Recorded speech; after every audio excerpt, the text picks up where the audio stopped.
Today I have an update for you all with regards to the Bleacher Breaks card dipping, card stealing situation that we spoke to in yesterday's video. Now this relates to a Jalen Waddle 1-of-1, if you recall, rookie patch auto that was hit back in August last year for a break for an individual named Brody Sachs.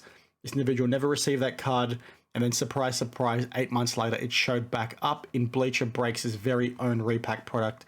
This time it was graded. Now, since this news has come to light, a few more people, when I say a few, I mean 5 to 10, have come forward and said, we had a very similar experience with Bleacher Breaks. We think these guys are scammers. We think they are stealing cards.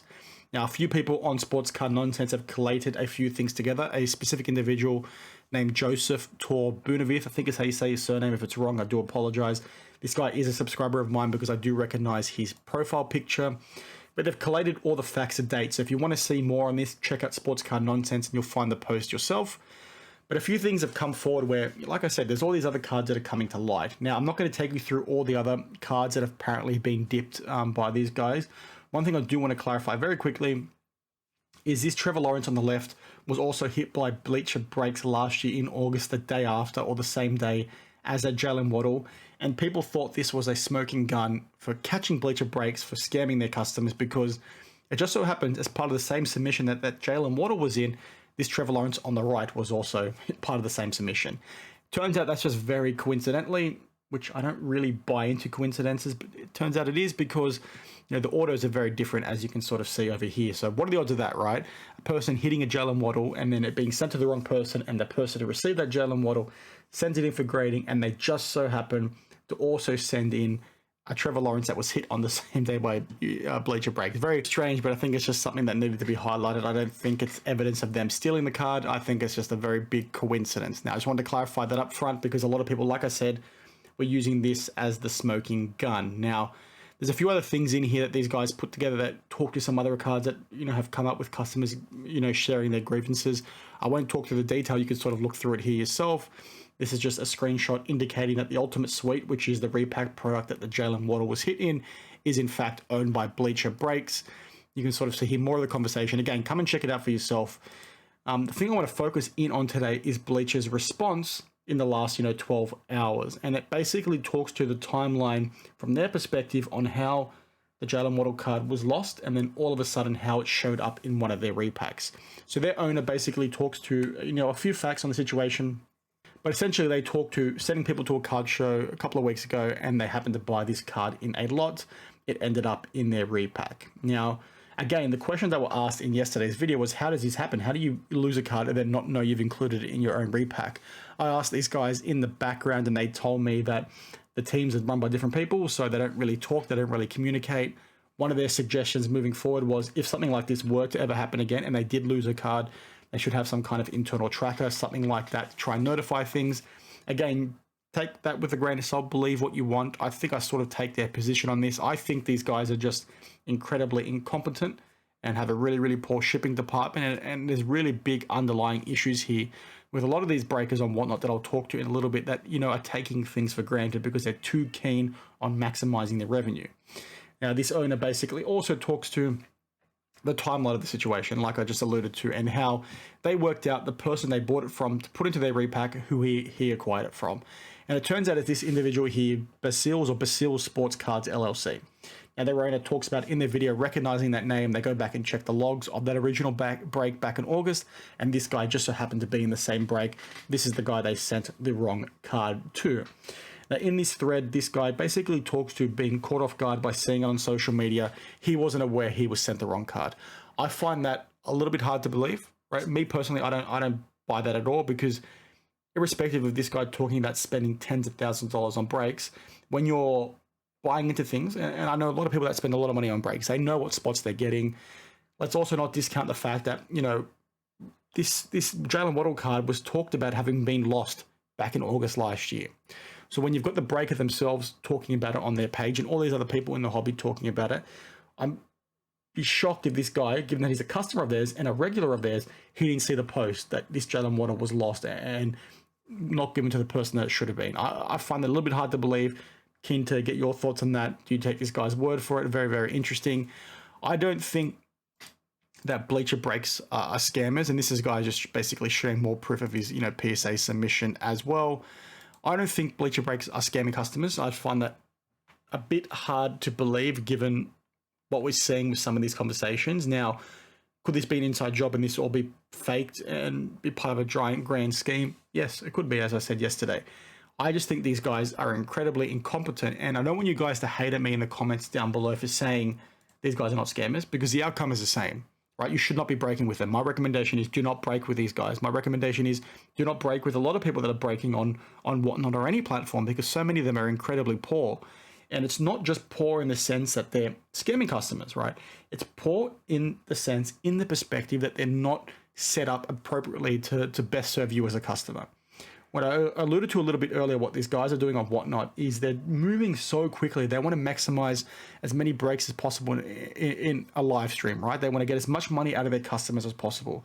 So this means they rush. This means they make very basic mistakes. You shipping cards to the wrong customer is not good enough. I talk about fundamentals that you need to have as a breaker.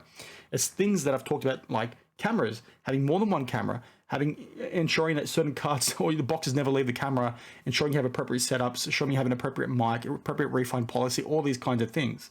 Having an appropriate shipping process is just as important as all of those, because you've got guys paying a lot of money to come use your service, and you're sort of letting them down by doing this kind of BS because you want to rush on camera to maximize as much money as possible. It's like, no, slow it down a little bit.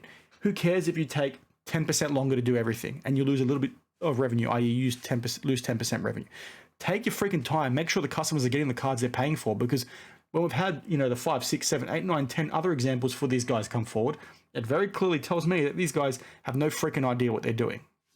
Now, other information has come to light around cards going missing or not paying for things on eBay, all that sort of stuff.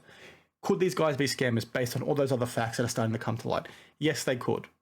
But right now, my gut is telling me they're not. And I want to reiterate once again, that's not me telling you to go soft on these guys or go easy on these guys, right? It doesn't matter. The outcome is the same. Don't break with these guys. That's my recommendation. That's what I'm telling you to do. You can't make these kinds of mistakes as a business and still think you're going to be okay and still going to get customers. And despite all these issues, it goes to other things we've talked about in the past where their Whatnot streams are still being sold out and things like that. What does Whatnot try and do to fix this moving forward? Well, even though these guys are maybe not scamming, Whatnot should still be giving them, either a soft or perma ban. Now, that's really harsh if it is as simple as them just making mistakes, but you need to expect better from your breakers on your platform, Whatnot, if you want things to be done better long term.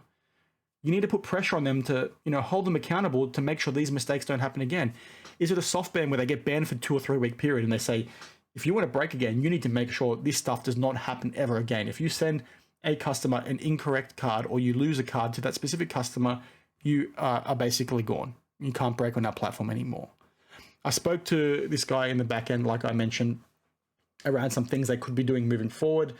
I really think if you're a breaker and Whatnot, you need to be filming the packaging of your cards before you send them out.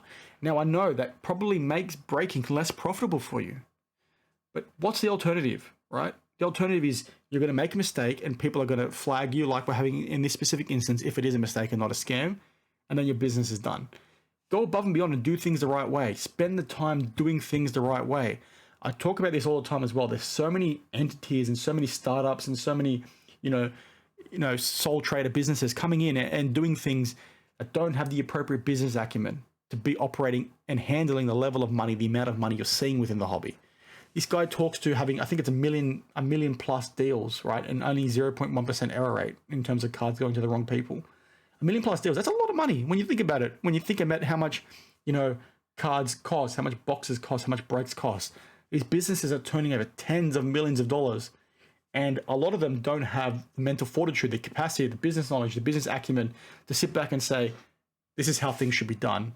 Let's do things the right way, right? I'm sure there's so many of these old school breakers that are literally scratching their heads saying, what the F are you guys doing to my industry because you're making us all look like freaking idiots? Again, please share your thoughts on this down in the comments below. Let me know if you think these guys scammed, if you think I'm an idiot for thinking they didn't scam. Like I said, the outcome's the same, right? Don't break with them until they do better. Right, and then if it turns out they are obviously stealing cards, you don't freaking break with them at all, and you should be banning them off every single platform because that's unacceptable. But you guys get the gist of what I'm trying to say. I think they're just very incompetent, and they need to be doing a lot better moving forward. find this stuff, pretty laughable. And I'm getting very annoyed having to talk about it so much because from my perspective, for those guys that are new to my channel, I work in a line of work that gives me a lot of insight and knowledge into business processes, into policies and procedures and all that sort of thing at some very, very large financial institutions and organizations. I see how best practice looks like in many different industries. So when I'm seeing these mistakes happening that are happening in such basic areas, it's just incredibly laughable and frustrating to see because so many people ignore it and then just keep using these services. Customers don't appear to be questioning things, and you're talking about individuals that don't have the acumen, that are turning over millions of dollars, handling far more money than they ever should be thinking of handling, right? And I'm not trying to shoot down the small guy from trying to make it big and be that small single sole trader, mom and pop style breaking, setup. I want people to challenge themselves and do these things right. I want the small guy to succeed. But if you want to be a small guy and succeed, you need to do things a certain way, right? And you can't be getting away using this as an excuse of making these kinds of mistakes because it's just not good enough. So I hope you liked the video. Thanks for watching. Let me know if I missed anything. I know I rambled a lot there. I'm very frustrated. So let me know if I forgot anything, and I'll see you in the next one. Cheers.